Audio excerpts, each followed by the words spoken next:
Waa'ee guddina daa'immanii gaafa haasofnu egaa guddina qaamaa qofa osoo hin ta'in guddinni sammuullee baay'ee murteessaadha. Daa'imni tokko jireenya isaa fuulduraa keessatti successful ta'uuf guddinni sammuu baay'ee murteessaadha. Mee dagaagina sammuu daa'immaniif wantoota ijoo ta'an, wantoota barbaachisoo ta'an sadii tokko tokkoon isinitti hima. Daa'imman keessaniif wanta guddina sammuu isaaniif fayyadu gochuu barbaadu taanaan chaanalii kana subscribe gochuun jalqabaa yoo haaraa taatanii akkasumas warra daa'imman qabaniif qooda gaaffiis qabaannan immoo koomentii jala naa kaa'aa. Tariitii kanneen nan beekne ani Dr. Abarraa Olaaniidha. Gargaaraa Piroofeesaraa fi Ispeeshaalistii Wal'aansa Dhibee Ijoollee fi Daa'immanii akkasumas barreessaa kitaaba bu'uura fayyaa daa'immaniiti. Daa'imman egaa yeroo dhalatan yeroo gadameessa haadhaa keessaa ba'an guddinni sammuu isaanii nuusa yookaan tokko arfaffaa kan nama guddaadha. Kun ariitiin dabaluun yeroo waggaa 3 ga'an parsantaa 80 kan nama ga'eessaa qabaatu. Yeroo waggaa 5 ga'an immoo parsantaa 90 kan nama ga'eessaa qabaatu. Kanaaf waggaan muraasa jalqaba dhalatanii jechuudha. Baay'ee yeroo ariitiin guddina sammuutti ariifataa ta'edha. Guddina ariifataa akkasiif immoo wantoonni gurguddoo barbaachisan wantoota sadiidha. Addatti kan baay'ee barbaachisoo jedhaman. Isaanis soorata madaalamaadha. Soorata madaalamaa keessuma kan sammuuf barbaachisan tokko tokkoon isinitti hima. Guddina fi dagaagina sammuu akka ijoolleen dandeettii yaaduu, yaadachuu, hubachuu, IQ fooyyee qaban kan taasisan nyaanni madaalamaan jiru isaanii tokko tokkoon isinitti hima. Akkasumas hirriba gahaadha. Kana malees immoo walitti dhufeenya gaarii maatiif naannoo waliin qabaachuudha. Soorata madaalamaa sammuuf barbaachisan hirriba ga'aa fi walitti dhufeenya gaarii maatii waliin qabanii kanneen baay'ee murteessoo ta'anidha. Mee kanneen kana sadan isaanii kophaa kophaatti gabaabseen isinitti hima. Kan jalqabaa hirribadha. Hirribni akka sammuu fi qaamni daa'immanii boqotu guddatu taasisa. Akka waan baran tursiifatan yookaan memory consolidation jennu waan guyyaa ilaalaa oolan baraa oolan kan akka isaan consolidate godhan akka isaan tursiifatan taasisa. Akka isaan miira tasgabbaa qabaatan taasisa. Ijoolleen hirriba gaarii hin rafne, hirriba gaarii hin arganne, irriteebiliidha amala dhabuu tana caannacuu.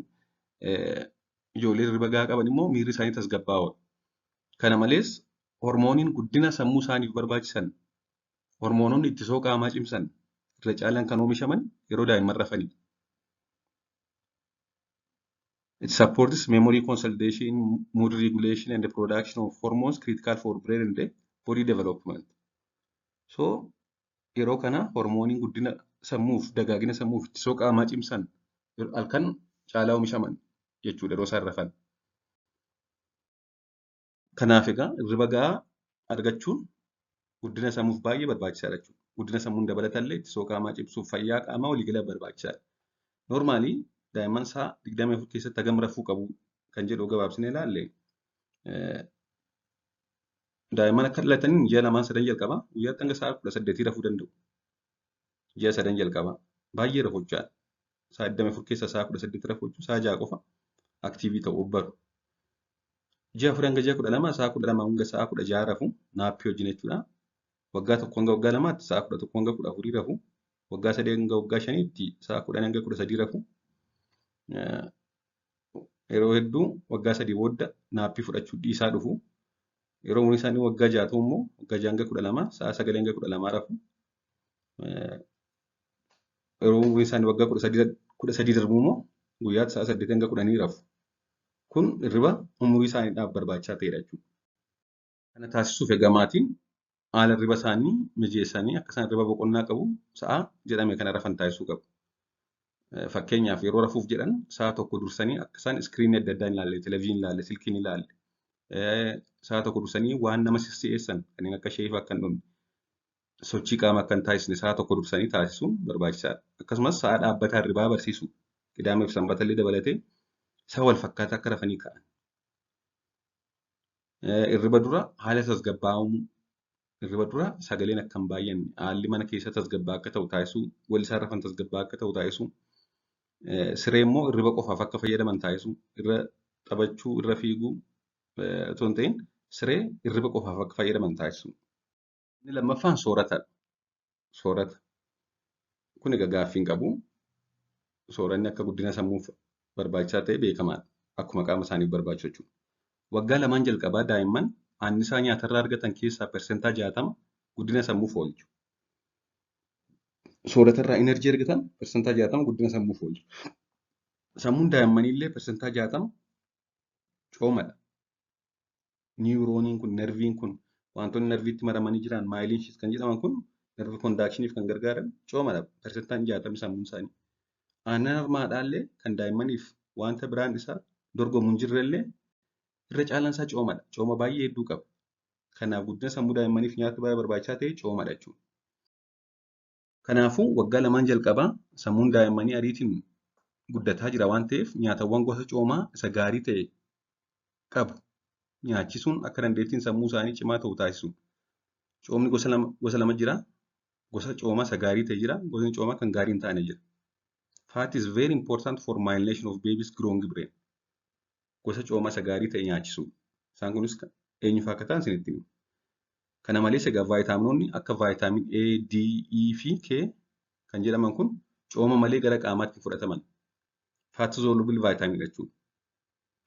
Akkasumas coomni hormoonota adda addaa oomishuu daa'imaaf barbaachisan akka oomishamuu taasisa.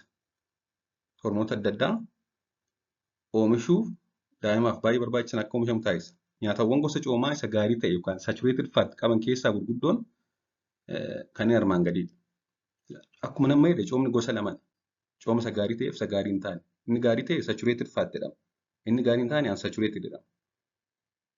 Kan daa'immaniif gaarii ta'e saturated fat warra ta'an isa gaarii ta'an hunduma keenyaafuu gaariidha isaan. Fakkeenyaaf aannan haadhaa, avokaadoo, foon qurxummii fi zayita qurxummii, dhadhaa ocholoonii keessa jiru.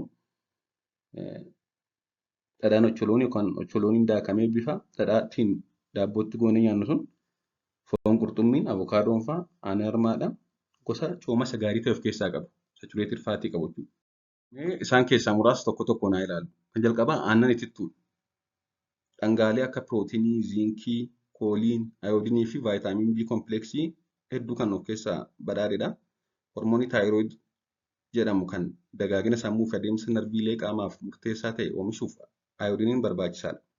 Vaayitaamin B kompleksii fi dhangaaleen biroo kunneen seelonni narvii sammuu fi dhaamsa dabarsituu sirriitti akka dagaagan ni taasisu. Sammuun dhaamsa bifa qindaawaa fi saffisaa qabuun akka deddeebisu godha. Kanaaf aannan itittuu ni fayyada jechuudha guddina sammuu daa'immanii. Kan lammaffaan kuduraalee garaagaraadha. Gosoota raafuu garaagaraa dabalatee kuduraaleen kanneen akka dinnichaa, mixaaxisaa fi kaarotii madda ayireenii, fooleetii fi vaayitaaminoota garaagaraa akka ta'an ni beekama. Dabalataanis kuduraaleen antioksidaantota garaagaraan kan badhaadhan waan ta'eef kun immoo seelonni narviilee sammuu fayya qabeessa ta'anii akka turan gochuun rakkoo fayyaa tokko malee saffisaan akka dagaagan taasisa. Daa'imman kuduraalee garaagaraa nyaachisuun dandeettii sammuutti waa qabachuu kan dagaagsu yoo ta'u rakkoo irraanfachuurree ni baraara jechuudha. Kan sadaffaan avokaadoodha. Waa'ee avokaadoo yeroo hedduu bal'inaan kaaseera. Avokaadoon zayitaan kan badhaadhee fi sammuun marsaa dhiigaa gahaa ta'e akka argatu yookaan akka qabaatu gochuun kutaaleen sammuu garaagaraa saffisaan akka dagaagan taasisa. Sammuun irri caalaan faatiidha. Faatii kana keessaa immoo faatiin miidhaan finne avokaadoo keessatti argama. Kun immoo guddina daa'immaniif baay'ee faayidaa olaanaa qaba guddina sammuu daa'immaniif. Fakkeenyaaf ooliik asiidii fi vaayitaaminoonni B kan avokaadoo keessa sirriitti jiran keemikaalota garaagaraa of keessaa qabuun seelonni narviilee sammuu wantoota garaagaraatiin akka hin miidhamne taasisa. Antioksidaantis waan qabuuf jechuudha. Arfaffaan qurxummiidha. Qurxummii fi bu'aaleen qurxummii omeegaa 3 of keessaa qabu. Omeegaa 3dhaan badhaadhoodha. Kun immoo sammuu daa'immaniif akka inni saffisaan dalaguuf gahee olaanaa qaba.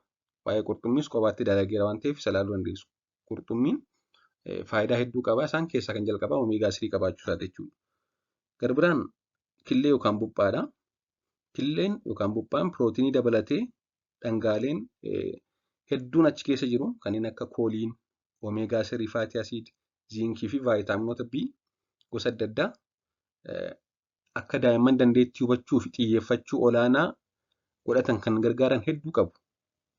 Keessattuu keemikaalli kooliin jedhamu dagaagina sammuu saffisaa ta'ee fi dandeettii hubachuu, qayyabachuu, yaadachuu fi hiikkachuu olaanaa ta'e akka qabaatan gochuuf baay'ee murteessaadha. Kanaaf daa'imman guyyaatti buuphaa tokko yookaan lama yoo argatan baay'ee gaariidha jechuudha. Garbiraan looziidha yookaan ocholoonii kan jennu. Ocholooniin nyaata pirootinii fi ziinkiin badhaadhe kan ta'ee fi pirootiniin immoo dagaagina sammuu fayya qabeessaaf dandeettii yeroo dheeraaf waa qabachuu, waa yaadachuu dagaagsuuf gahee olaanaa qaba.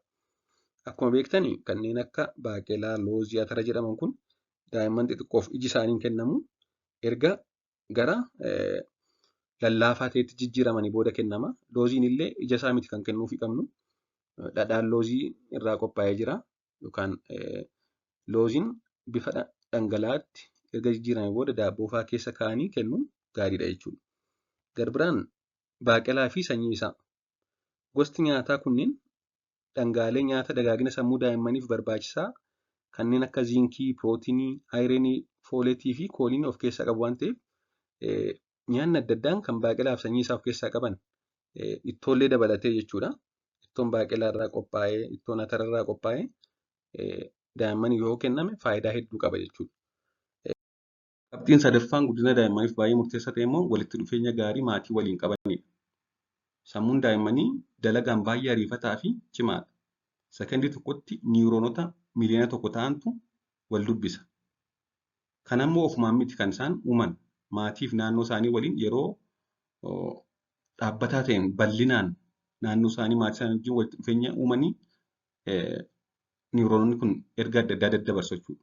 Kanaaf daa'imman waliin odeessuu, waliin taphachuu, daa'immaniif kitaaba adda addaa dubbisuu, daa'imman ofitti qabuu, yeroo isaan waa nama gaafatan deebii kennuu fi akkasumas qaama miiraa isaanii hunda akka fayyadamaniif naannoo agarsiisuu, ba'anii waan adda addaa ilaalanii jiran, waan adda addaa akka ilaalan, akka isaan waa dhaga'an, akka isaan waan adda addaa argan taasisuun barbaachisaadha. Waan dhaggeeffattaniif hedduu galatoomaa. Sabiskiraayib gochuun dagatinaa. Turtii gaarii.